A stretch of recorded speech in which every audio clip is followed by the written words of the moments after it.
brothers, only two are interested. That's the first. Yeah? His name is not Lajos, Louis Ludwig the Great. Actually, the Arpad dynasty, which was very powerful, invincible, and very Christian. They died.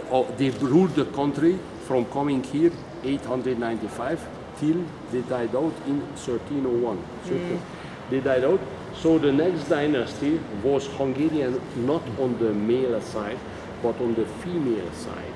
The mothers, actually, they were coming from south of Italy, from Neapel. In the 14th century, as you see there was a Anjou. Can you see the Anjou motifs on the robe? Yeah, but not the Paris Anjou line, but the southern one, Mediterranean. They were kings for south of Italy, Sicily, and the remaining Spain, what was not occupied by the Arabs. Yeah. So with the help of the Pope, his father, Carlo Roberto, became the first Anjou king in Hungary, and after that one, who was very powerful, by far the biggest, much bigger king he was than England or Germany had at that time, because he was not only king for Hungary, but king for Poland, yeah, which was that time containing Ukraine today or Belarus, you see, or Poland, yeah. And these people made their capital city in Hungary, Visegrad, where we go for the lunch. Okay. And they were coming from the Mediterranean, so bringing very early this Mediterranean culture, Renaissance, and things like that.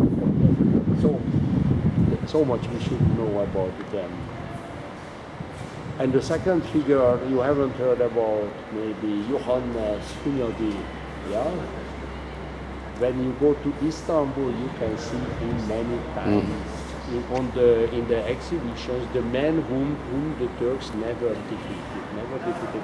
Actually, he is the man who stopped the Turks. If he had the liberty to name the three best army generals in world history, beside Napoleon, he should deserve a place in the best three of the world history. Yeah? Actually. I mentioned to you one circumstance, maybe it will catch your attention, that you do remember the massacre last year in Norway? Yes. Yeah, on the island. Men, not just on the trial, killing so many other young people, yeah.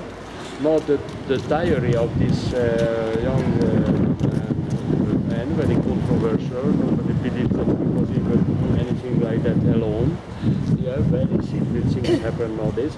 Now we learned with a big surprise, we learned from his diary, which was published 60-70 pages, that a few years before this massacre, he came purposefully to Hungary for a study tour of a week or 10 days to study the life of this man. Who stopped the Turks? You see, the connection is there. Yeah?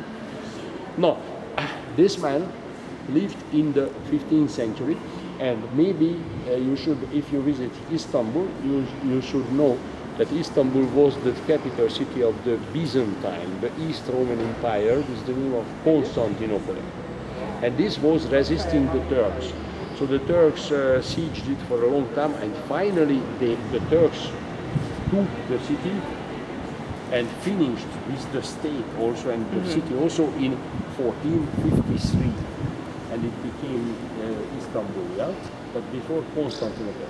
It was such a big shock for Europe, losing European identity there, that everybody was kept in a big fear that what will happen to Europe if these Turks are coming further, because the East